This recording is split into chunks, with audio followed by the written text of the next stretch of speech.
الحمد لله رب العالمين والصلاة والسلام على رسوله محمد وعلى آله وأصحابه أجمعين وأشهد أن لا إله إلا الله وحده لا شريك له وأشهد أن محمدا عبده ورسوله يا أيها الذين آمنوا اتقوا الله حق تقاته ولا تموتن إلا وأنتم مسلمون. Bütün alemlerini, bütün dünyalarını yoktan var etişi Allah subhanahu wa ta'ala hamd səbiz bulsun. İki dünyaya rahmet buluş yemiş Peygamberimiz sallallahu aleyhi ve sellem'ge gönül türlərimizdən çıkan salavat şəriflərimiz erişsin. Hem bu izgi cuma günlərində cuma namazlarına jilğan varsa din kardeşlərimizge Allah'tan rahmetleri bulsun. Cemaat, indi biz bu dünyaya kildik. Her birimiz Adem balası. Hem indi bu dünyaya kilgende biz özümüzün tilimizni, özümüzün milletimizni, özümüzün tura turgan o'rinlarimizni, özümüzün etyeniyimizni, özümüzün tenlerimizni, nindi kayfiyatda, nindi disda buluğun biz onu soylamadık. Bu bütün narsani bizga Allah Teala berdi. Bu Allah Teala'nın bulagi, Allah Teala'nın takdiri. Hem indi bunda nindi hikmet var cemaat. Ne için Allah Teala mene bizni şu bir millette urnaştırdı, bir jirge urnaştırdı. Şunday mümkünçilikler verdi. Allah Teala bizge nesi aytar şunun turunda Hucurat suresinin 13. ayetinde Ya eyyuhannas ey siz kişiler diyor Allah Teala İnne halaknakum min zakarin ve unsa dürüstlükte diyor biz betinigizni İrham hatın bulup yarattık. وَجَعَلْنَاكُمْ شُعُوبًا وَقَبَائِلًا hem sizni betinigizni de yasadık qabaile, digi türlü kabileler, şuğuben türlü halıklar ittirip. Hemenleri Allah Teala nese di? لِتَعَارَفُوا birbirigizni tanır için, birbirigizni bilir için. Mine şu sözde Allah Teala bu hikmetini anlata. Ul tigi birbirimizni yakın görür için. لِتَعَارَفُوا birbirimizge yakınayır için diyor Allah Teala. Bilir için, tanışır için. Hem indi demek, mine şu yaktan korasak, mine bu şu Allah Teala birgen nerseler, ul indi bir emanet bulup tura bizning için. Emanet. Biz şu birgen emanetini saklarga tiyiş. Özümüzün milletimizni, özümüzün tillerimizni, özümüzün yaşaytırgan o'rinlarimizni biz indi bütünsin saklarga tiyiş. Bu Allah Teala'nın şu bizge bergen emanet. Hem indi Allah Teala cemaat mine şu til birdi türlü halıklarga, her bir halıkның özünün tili, hem mine şu til ul eng mühim aybir qaysı halıkны birden bulup saklap tura. Şu misal ettirip alsak, mine Amerika yaklarında bulsun, kichkina halıklar, kabileler var. Bizning Rossiya tibagında bulsun, türlü mine şu sever yaklarında, anda Eskimoslar mı, kimmi şunday halıklar var. Avustralya yaklarında, Afrikalarda aborigenler, türlü kichkina halıklar var. Avrupa'nın ortasında kichkina halıklar var. Niçin biz alanı halık ettirip tanıyız? Şu kişilerini. Biz alanı halık ettirip tanıyız çünkü onlar özlerinin tilleri var. Bir-birisi bilen şu sileşip bir-birisini anlıyorlar şu tilinde. Şu Dagestan yaklarına barsak, anda 150 millet deb aytadilar, kimdir ayta 200 millet bir jirde, bir cumhuriyette. Ne için ayrılalar? Şu til sebepli cemaat. Demek mine şu til saklav, ul şu Allah Teala karşında bizning şu vazifani o'tab, mine şu millet turmushini saklav degan söz cemaat. Hem indi saklav yolu nişik? İndi saklav yolu cemaat mine şu tilge, bizning şu bulgan adetlerge balalarimizni öğretu. Balalarni öğretirge kerak. Onlar bilen şu tugan tilde söyleshirge kerak. Ana tili deb aytilar, tugan tili deb aytilar. Şu tugan tilin bizning balalarimiz bilsin.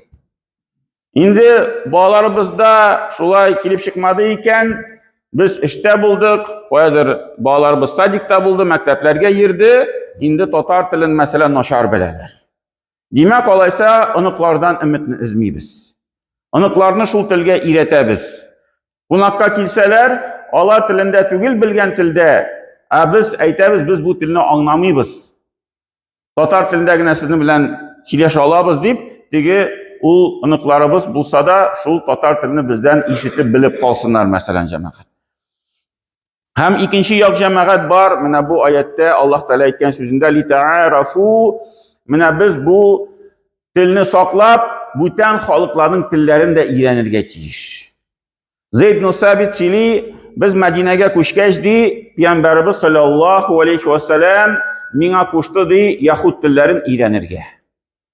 2 атнада ди, шул телдә яза башладым. Өйрәндем дә яза башладым ди шул телдә. 2 атнада. Шуннан соң ди, шул телне өйрәнгәннән соң яһудлардан килгән хатларны укый башладым. Пәйгамбәрбезгә яһудлар хатлар җибәргән. Һәм җавап иттереп аларга ди шул хатларны яза башладым ди. Аларның телләрендә. Менә бу да Пәйгамбәрбезнең саллаллаһу алейхи ва саллямның мисалы. Әйтмәде гарәп телендә язсыннар, бер тәрҗемәчене табып. Әйтмәде гарәп телендә җавап яз, тапсын тәрҗемәсеннәр, теге тәрҗемә итсеннәр гарәп телләреннән үзләренең телләренә. Юк, үзенең араларында иң яшь сахабаларның берсен табып, аңар кушты, аларның телләрен өйрән. Һәм бу җәмәгать тагын нинди күрсәткеч безнең өчен, менә без шул телләрне ни өчен белергә тиеш, дәгъват кылыр өчен. Пәйгамбәрбез шул кешеләргә ислам дине турында хатлар язды. Ислам дине кабул итегез. Ислам динендә шундый әйберләр бар дип, инде төрле халыкларга Пәйгамбәрбез саллаллаһу алейхи ва саллям шулай хатларны җибәрә иде. Менә безгә дә җәмәгать телләрне өйрәнергә кирәк, шул ук безнең татар халыкның мисалы, хәзрәтләрнең, галимнәрнең, элекке булган галимнәрнең, алар инде 4-5 телдән кимрәк белмәгәннәр иде. Таң күбрәк тә белүче булган. Анда француз теле дә булган, фарси теле дә булган, төрек теле дә булган, һәм бүтән телләр дә булган. Алар менә шул революция вакытында, алар бөтен теге җир йөзендә таралып, кая барсалар да үзләренең теге әсәрләрен калдырдылар. Китапларын калдырдылар. Аларны анда таныдылар. Ни өчен? Чөнки алар шул якларга барып, шул халыкның телләрендә алар белән сөйләштеләр. Менә безгә дә җәмәгать үзебезнең телебезне саклап, шул бүтән халыкның телләрендә белергә кирәк җәмәгать. Һәм менә шул яктан татар теле турында әйткәндә, галимнәр әйтәләр, бөтен дөнья белән сөйләшер өчен, бөтен дөньяда сине аңлар өчен, теге кешегә 14 телне белергә кирәк. 14 тел. Шул 14 телне белсә, җир йөзендә кая барса да шул җирдә сөйләшә ала. Шул 14 тел арасында татар телен дә керткәннәр. Татар теле бар анда. Татар телендә кеше сөйләшә алса, Төркиядә барса сөйләшә ала, Үзбекстанга барса да сөйләшә ала, һәм теге бүтән шундый җирләр күп, кая татар телен аңлыйлар. Һәм инде менә бу җәмәгать безгә бер этәргеч, менә шулай телләрне өйрәнеп, инде үзебезнең телебезне бигрәк тә белеп, инде шул телдә күбрәк сөйләшергә. Һәм инде җәмәгать тагын бер якны да онытмаска кирәк. Аллаһ Тәала безгә менә шул телләрне дәгъват өчен бирде, ләкин горурлану өчен бирмәде. Менә шул аятның, Хуҗурат аятның ахырында Аллаһ Тәала әйтте, мин сезне шул халык иттереп, һәм халыклар, һәм кабиләләр иттереп яраттым, литаарафу, бер-берегезне белер өчен. Инна акрамакум индаллахи атқакум. Ләкин ди, Аллаһ Тәала аятның ахырында нәрсә ди? Иң хәйрлегез кем?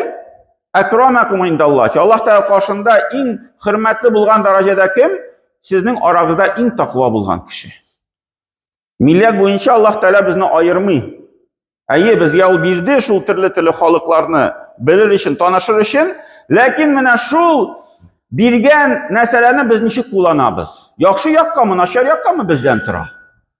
Әгәр дә без инде шул яхшы якка куллансак, дәгъват кылыр өчен, кешеләр белән аралашыр өчен, бер теге яхшылык, изгелек кылыр өчен, димәк без шул Аллаһ Тәала биргән әманәтне үтәдек. Әгәр дә инде Аллаһ Тәаланың шул биргән нәрсәне кеше куллана, горурланыр өчен, мин фәлән милләттән, безнең иң иске теге элекке милләт, без иң хөрмәтле кешеләр бу дөньяда дип әйтә башласа, demek ул шул g'ururlanu için аны куллана. Təkəbbürlük için kullana. Ул инде аңар гынах булып языла. Һәм Пәйгамбәрбез саллаллаһу алейһи ва саллям аның турында нәрсә диде? Милләтчелеккә чакыручы бездән түгел ди. Милләт өчен сугышучы бездән түгел ди. Милләт өчен вафат булучы бездән түгел ди Пәйгамбәрбез саллаллаһу алейһи ва саллям. Аның турында Пәйгамбәрбез менә шул шигырьне белеп кешедә аның турында аеруча әйтә иде. Хәтта ахыргы хаҗда, саубулашу хаҗында Peygamberimizin şu sağbulaşu hutbesi diyen söz var. Ул инде анда хаҗда башып, кешеләргә шул исламның асыл нигезләрен сөйләп чыкты. Шуларның берсе нәрсә диде? Дөрестлектә ди, гарәп булган кеше, гарәп булмаган кешедән бер нәрсә белән аерылып тормый ди. Гарәп кеше горурланмасын, менә Коръән гарәп телендә ингән. Пәйгамбәр гарәп кешеләрдән булган. Юк ди, бернинди аермасы юк ди Аллаһ Тәгалә каршында. Мәгәр ди, фақат takvalık белән генә аерылып торалар ди. Takvalık белән генә. Шуңа күрә Аллаһ Тәгалә Коръәндә әйтә, Гимран сүрәсенең 103-нче аятта: "Вақтасиму бихаблиллахи җамиан." Аллаһ Тәгаләнең юлында, Аллаһ Тәгаләнең җибенә бөтенегез бергә тотыныгыз ди. Бөтенегез бергә тотыныгыз. Ва ла тафаррaqu. Һәм ди, аерылмагыз. Бер-берегездән аерылмагыз. Һәм шуның мисалы җәмәгать безне Аллаһ Тәгалә шул әйбергә өйрәтер өчен, менә без бердәмлек, бер нинди төскә карамастан, бер нинди телгә карамастан, без мусульманнар, без бердәмлек, Аллаһ Тәгалә безгә шуңа күрә хаҗ фарыз кылды. Хаҗ ислам диненең бер баганасы. Һәм ул теге фарыз, ансыз теге динне алып барып булмый дигән сүз. Намазны билгеле, зәкә анда шул ураза билгеле, һәрбер кеше эшли ала аны. Ләкин шуны белән бергә Аллаһ Тәгалә хаҗны да кертте. Шул әйбергә. Әгәр дә кешенең акчасы бар икән, мөмкинчелеге бар икән, хаҗга барырга тиешле. Сайлау буенча түгел, теләсәм барам, теләмәсәм бармыйм, юк. Бар икән мөмкинчелек, барырга тиешле фарыз сиңа. Бармасаң гынах була. Ни өчен? Чөнки менә шул урынга барып, кеше менә шул ислам диненең тиглеген күрә. Bütün җир йөзеннән бер җиргә кешеләр киләләр. Бер яктан анда Африкадан кеше синең янда утыра, икенче яктан Япония кеше синең янда утыра. Әле шулай намаздан соң яки намазны көтеп утырганда, әле шул япон кеше белән сөйләшеп утыралар кешеләр бер-берсе белән. Теге бусы японча нәрсә сөйли, бусы татарча нәрсә сөйли, шунда бер-берсен аңлыйлар. Син каян, исемең ничек, ничә яшь, ничек дип шулай сөйләшеп утыралар. Аннары гостиницага кайткач сөйлиләр, менә япон кеше белән сөйләшеп утырган идем, бер-беребезне аңладык ди. Ничек аңладык белмим, но аңладык ди. Теге бармак белән күрсәтеп, беджикка күрсәтеп, шулай бер-берсен шулай аңлаганнар, сөйләшеп утырганнар. Кеше шатланып кайта. Әле бу кешенең телефонын алып кайта әле. Менә телефонын алдым. Шулай язылышыбыз әле бу япон кешесе белән өйгә кайткач. Шундый күренешләр. Менә бу җәмәгать шулай кеше шул хаҗга баргач, менә шундый әйберләрне аңлый башлый. Бер шулай кеше кайтканда икән, олы яшьтәге кеше хаҗдан мәчеткә кайткач әйтә икән, каралы, бөтен мусульманнар татар телендә генә сөйләшми икән ди. Шулай теге шундый нәтиҗә ясаган үзенә. Менә ул җәмәгать шундый бер бердәмлек дигән әйбер. Менә без мусульманнар, безнең нигезебез бер, Аллаһ Тәгаләгә ышанабыз, Коръәнгә ышанабыз, һәм инде менә шул Аллаһ Тәгалә биргән нимәтләрен дә танып, шөкер итеп, менә шул биргән әманәтләрне безгә инде сакларга кирәк, тырышырга кирәк җәмәгать. Баракаллаху лана ва лакум фил Qur'анил азим, нафана ва iyyakum bil ayati wa dhikril hakim, innahu huwa jawadul karim wa sami'ud du'a.